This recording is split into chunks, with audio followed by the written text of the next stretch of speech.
Hello, and welcome to episode 41 of Keeping It G with G, the podcast. I'm your host, G, and you are tuned into another episode to hear me talk my shit. And if I sound a little different, it's because I've run into a technical difficulty that I'll have to fix at a later date, but nonetheless, this episode still had to come out. So here we are. In this week's episode, I want to talk about the conclusion of the first month of 2020. Whew, January was something else with the pressures of resolutions, goals, and having the opportunity of starting fresh. I know I'm not the only one who was like, look, I'll just start this New Year shit again next month. Because listen, my birthday is February 14th, so I feel like for me, my official New Year kicks off on my birthday, especially with me going into the age of 30. I'm ready. The first month of the new year is always like, but because you're off from, fresh off from the previous year, you have so much shit you want to accomplish. You have so many goals you have on your list, but this is when you reel it in and say, okay, damn, the new year just started. I have time. Let me pace myself. Being present has been another theme for me this year, along with being intentional. Like really, really, really being in the moment, enjoying it and taking it in. It's impossible to hit the ground running. You have to relax, take it in, and let God work. I'm really learning that, especially with the energy of the new year, because it is very strong in terms of things that I want to accomplish and just feeling like it's going to be a great year, and praying for the things that I have on my heart and on my spirit to come into fruition. Have plans, yes, but chill is what I keep telling myself in order for me to stay present. Map out your goals and plans, take the steps and, the precautionary things that you need to do to prepare yourself for your blessings and position yourself towards accomplishing them, but be realistic, especially with the pressures of the new year. You're not an octopus. And this is what I'm telling myself. You're not an octopus. You can't do a million things at once. Chill, sis. I have to tell myself this frequently because I'm excited about so many things and I'm so grateful and blessed to be in this new year. But as January is coming to a close, I just had to really sit with myself and be realistic and just do what I can with what I have and just position myself and focus myself on, accomplishing the goals that I want to accomplish this year. Like I said, I'm excited about so many things that I know are to come in my life, but I'm also forcing myself to pace it, stay present, and enjoy the process. The process is what gets me because I'm a bit of a spoiled brat and I'm working on that, so don't judge me. I want the results ASAP, but life just does not work that way. So, like I said, I'm learning to pace it and be realistic. So, like I was saying, if you are like me in that way, what has helped me to take a step back is the fact that, and I know y'all have heard me say this before, but I control nothing. As much as we think we have control over things, we do not. God is at the head of all things me. And I can rest and find peace in knowing that. So as we conclude the first month of 2020, I hope that the words I've just spoken in this episode have touched you. I want to keep it short and sweet because this week has been heavy with emotions. And I'll get to that in a second. But I don't know who needed to hear this, but this message was put on my spirit. So there we have it. I tell y'all all the time when I get behind this mic, I mean what I say. And sometimes I'm talking to even myself and giving advice.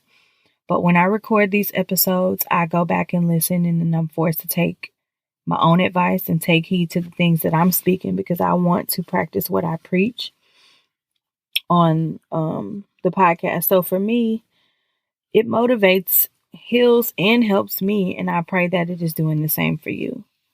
So yeah, the first month of 2020 is down. We have 11 more months to go. It's going to be a great one. So here's a challenge.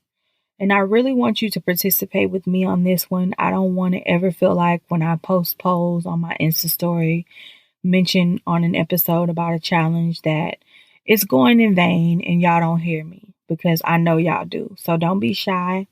The only way for me to grow on my platform is to be active with my listeners and followers, which is why I include you guys in on the polls on Insta, the self-starter challenges, and the book recommendations, because I want us to actively work together on being and becoming our best selves. So participate, man. Your support is always appreciated. I express that very frequently about my gratitude for you guys being on this journey with me.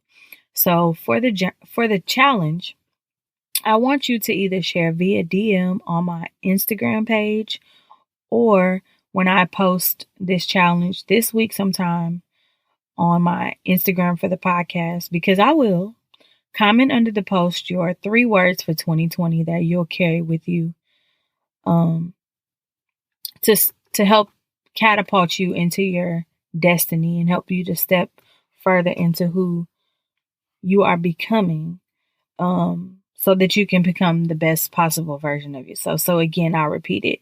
I want you guys to tell me your 3 words for 2020 that you'll carry with you that will help you to step into your destiny and become the best possible version of yourself. So I'm going to start it off, and here are my 3. And I'll do a quick elaboration on each one after I name them. So my first one is consciousness. I want to become more conscious of myself as a woman, mother, daughter, sister, aunt, friend, and partner. To be even more centered and rooted in God. Conscious people are some of the most dangerous people on the planet, but in a good way, because they know themselves and it shows. They carry themselves accordingly. I'm already an intuitive being, so I guess that counts towards being conscious in a way. But I want to become more rooted and grounded in that way. So meditation is definitely a number 1 goal on my list of things to start a journey on, to become more conscious and aware. So I'll keep y'all updated on that. And then my word number 2 is intentional, which I talked about a few weeks ago, about me being more intentional. This one ties into being more conscious, and that is being more intentional, which I spoke on a few episodes ago, like I just said. I want to become more intentional with my mind, thoughts, words I speak, my life, who's allowed in my space, habits, accountability, and behavior. And lastly, my last word is present. Being present with my life and in the now. Not worrying about tomorrow, next month, or the years to come, but just being in the actual moment and fully taking it in and enjoying it. So again, my 3 words are becoming more consciousness, intentional, and present. So again, those are the 3 words that I'll be carrying with me throughout the year of 2020. Don't forget to come up with your 3 words and share with me. Before I get into the announcements, I want to send out my deepest condolences and prayers to Kobe Bryant's family and to the families of all the victims that were involved in the untimely helicopter tragedy. Like I said, this week has been very heavy with emotions. I even had to log out of social media very frequently because it was just unbelievable. These past few days have been heavy. The energy is different. And if not anything else, this unfortunate event has taught me a lot about perspective as it pertains to my life. What type of perspective do I have? Am I focusing on the things that matter, or just the BS in regards to my life? And am I being present? And so I've been spending a lot of time sitting with that, reading and writing and praying. So again, my prayers, condolences, and love go out to the families and fans who have all been affected by this horrible tragedy. Okay, so now that I've spoken on that. I want to get into the announcements as I'm coming up on the close of the episode. I have finally started and chosen the newest and first read of 2020. So if you're new to the podcast, back when I first started in April, I thought it would be a dope idea for me to share a challenge that I started last year, which was reading a book a month, or at least trying to, because of course, life does get in the way and we get busy. And so sometimes you're not able to finish a book per month. But I want to really take my time and read the book. So I challenged myself to read a book a month, but of course, like I said, life does get busy. But yeah, the new read for January/February, since we're at the end of the month, I'm sure I'll go into February with reading this book. This book was actually suggested to me by one of my homegirls. It is called What a Time to Be Alone: The Slumflower's Guide to Why You Are Already Enough, by Shadera Iguru. I think I'm pronouncing that right. But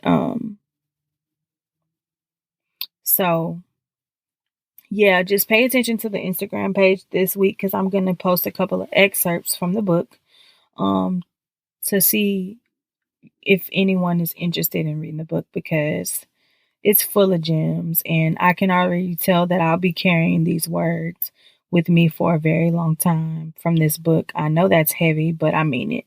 It's just that good. So please go cop it. And for those interested, the author, her Instagram name is @theslumflower. And again, please refer to the show notes for the link for the new read, the first read of the new year. Again, the name of the book is What a Time to Be Alone. And so I haven't done this in a while, but I want to wrap up the show with a quote that kind of speaks to the episode that we're in right now. And this quote is by none other than I Am Brilliant. His name is Billy Chapata on Instagram and Twitter. The quote reads, "What you can't control doesn't require your attention. Knocking on worry's door in hopes that you'll be seen will only further yourself from yourself. Inquiring about the future when the present still has things to say will only leave you with more worry. Give your story time." And I will leave you guys with that wonderful quote again by Billy Chapata. And please refer to the show notes for the link for the book. Follow the Instagram page for the podcast, the Twitter, and please don't forget to check out the playlist. It's hump day. We're halfway through, so hang in there. I know this week has been heavy with emotions, like I've said, so please just stay prayed up and hang in there. And I will talk to you guys for the next episode of Keeping It G with G, the podcast. Have a great rest of the week and be a blessing and not a burden.